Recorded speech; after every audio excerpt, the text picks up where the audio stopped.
प्यारे बच्चों, जयशंकर प्रसाद के आत्मकथ्यों को मैं आधा आपको पहले बता चुकी हूँ। अब बाकी अब देखना। मिला कहाँ वह सुख जिसका मैं स्वप्न देखकर जाग गया।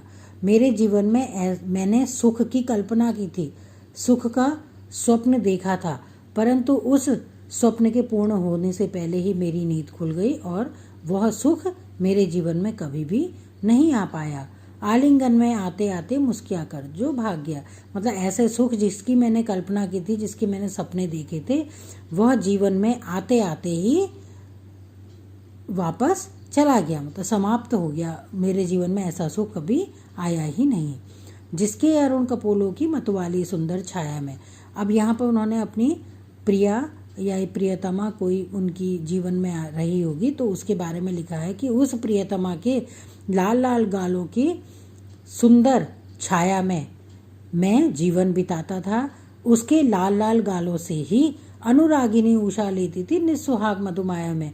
उसके लाल लाल गालों के सुंदर रंग को ही सूरज की पहली किरण उषा, यहाँ पर उषा को सूरज की प्रेमिका दिखाया है कि वह सूरज की पहली किरण उषा, उसकी प्रेमिका, अपने सुहाग सिंदूर को उसी लाल रंग से लेती थी। यार इतने सुंदर और लाल रंग थे, इतने लाल रंग के सुंदर गाल मेरी प्रियतमा के थे, परंतु ऐसा सुख मुझे प्राप्त नहीं हो पाया। यानी कि मेरा जो है ऐसे जीवन में, मेरे जीवन में यह एक सपना ही रह गया।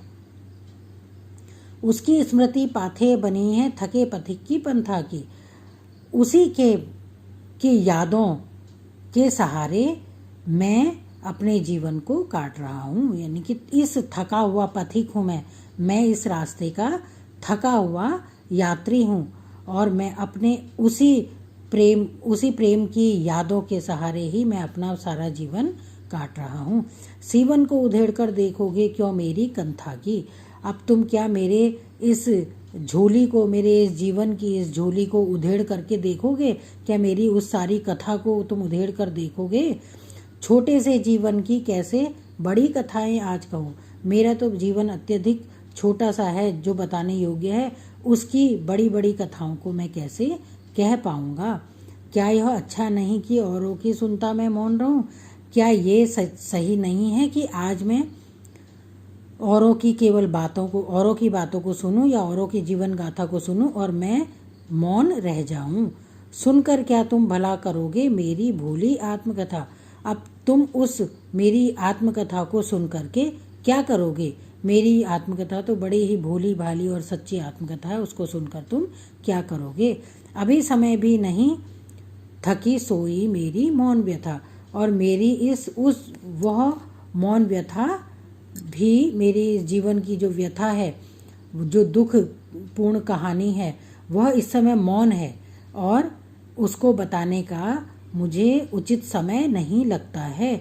इसलिए वह मेरी मौन व्यथा भी सोई हुई है, थकी हुई सोई हुई है और यह मेरे जीवन के उस समय को बताने का उचित वक्त, उचित समय नहीं है। मेरे जीवन के उन पलों को बताने का उचित समय नहीं है।